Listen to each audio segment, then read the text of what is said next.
श्री उमिया माताजी संस्थान ऊंझा द्वारा आयोजित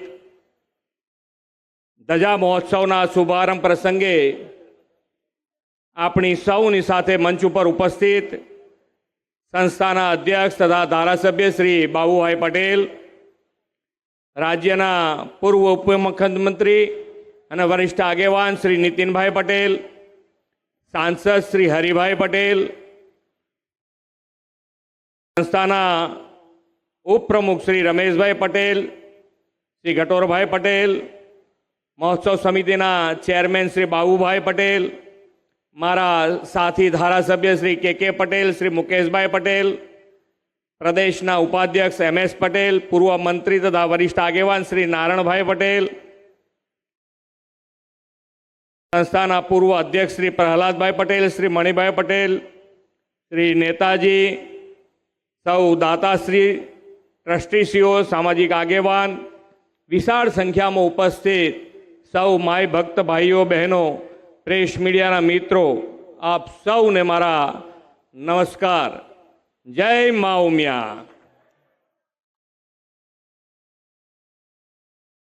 मैं अँ आवाना था तारे मैंने कीधु आ मंडप आटलो मोटो वरसाद पड़्यो छे ने भराय एवुं लागतुं नथी बाबूलाल, पण 33% अनामतनो सौथी वधारे लाभ आपणो समाज लेशे एवुं लागे छे।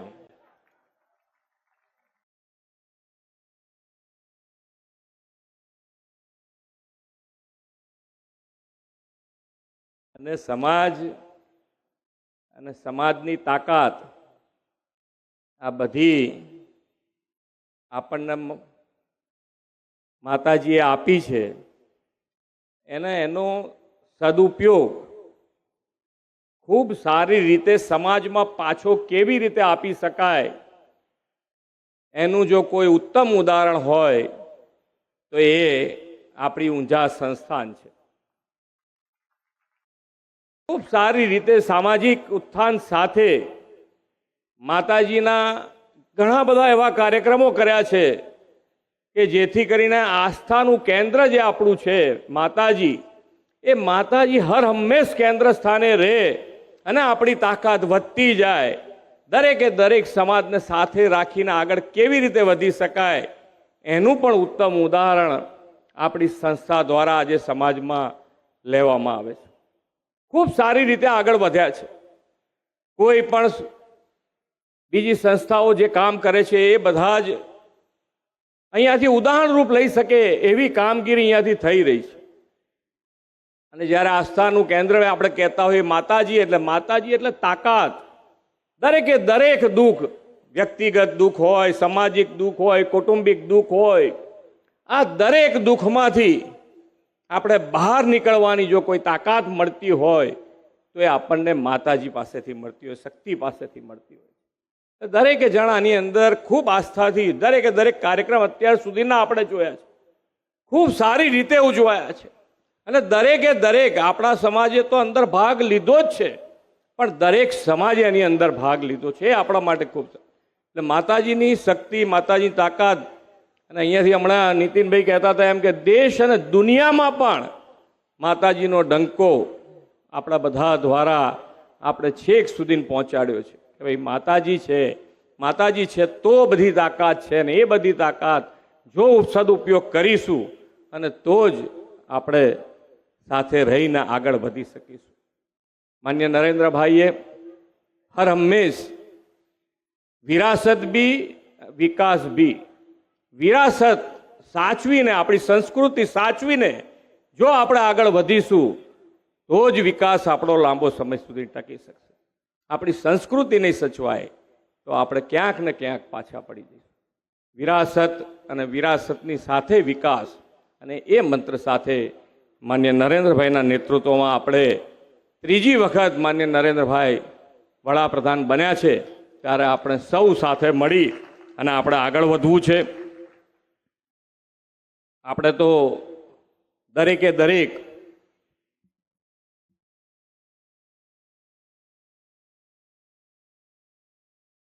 આપણી સંસ્કૃતિ અને આપણી સંસ્કૃતિમાં આપણે પૌધામાં પરમાત્મા, વૃક્ષમાં વાસુદેવ અને છોડમાં રણછોડ.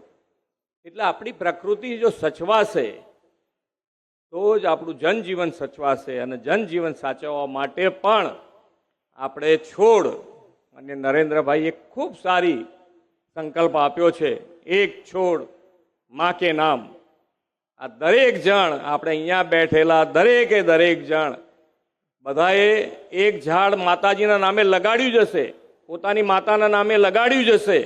પણ જો કોઈ બાકી હોય તો દરેક જણે જ્યાં જગ્યા મળે, જ્યાં જગ્યા તમારી પાસે હોય, સરકારી જગ્યા હોય તો સરકાર જે કાર્યક્રમ કરે છે ત્યાં પણ તમારું એક ઝાડ લગાડો, એવી મારી આપ સૌને નમ્ર અપીલ છે.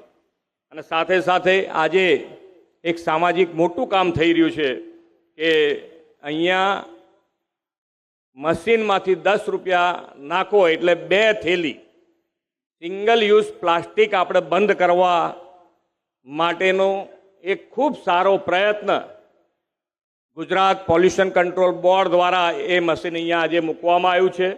10 રૂપિયા નાખશો એટલે પ્લાસ્ટિકની જગ્યાએ કાપડની થેલી 2 તમને એની અંદરથી મળશે, અને એ ઉપયોગ થાય તો આપણે આ જે પ્લાસ્ટિકના દૂષણ છે એમાંથી પણ મુક્ત થઈ શકાય. એનો પણ આજે ખૂબ સારો અહીંયાથી પ્રયાસ થયો છે.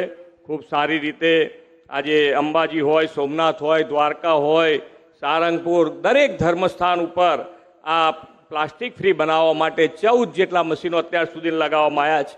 પણ છતાંય તમારે ક્યાંક વધારે ક્યાંક જરૂર પડે તો અમારા સુધી ક્યાંક પહોંચાડજો, તો તમને મશીન વધારાનું પણ મૂકી શકાય એવું છે. જે આપણે સૌને માન્ય નરેન્દ્રભાઈ ત્રીજી વખત બેઠા, અને ત્રીજી વખત બેઠા ત્યારે એક સંકલ્પ છે કે આપણે વિકસિત ભારત 2047 સુધી બનાવવું છે. અને વિકસિત ભારત બનાવવા માટે આપણે સૌનો સંકલ્પ સાકાર કરવો છે. ત્યારે આપણી વિરાસતના ગૌરવને વધારવા અને નાગરિકના કર્તવ્યનું પાલન કરવાનું પણ આપણે પ્રણ આપ્યું છે. તો આપણે સૌ આપણી વિરાસત સમા મંદિરોને સ્વચ્છ રાખીએ, તેનું ગૌરવ વધારીએ અને નાગરિક કર્તવ્યનું પાલન કરીએ, તો જ આપણે આ વિકસિત ભારત તરફ આગળ વધી શકીશું. આપણે સૌ સાથે મળીને આગળ વધીએ એવી જ મા ઉમિયાના ચરણોમાં પ્રાર્થના કરી વિરમું છું. ભારત માતા કી જય. વંદે માતરમ. જય જય ગરવી ગુજરાત.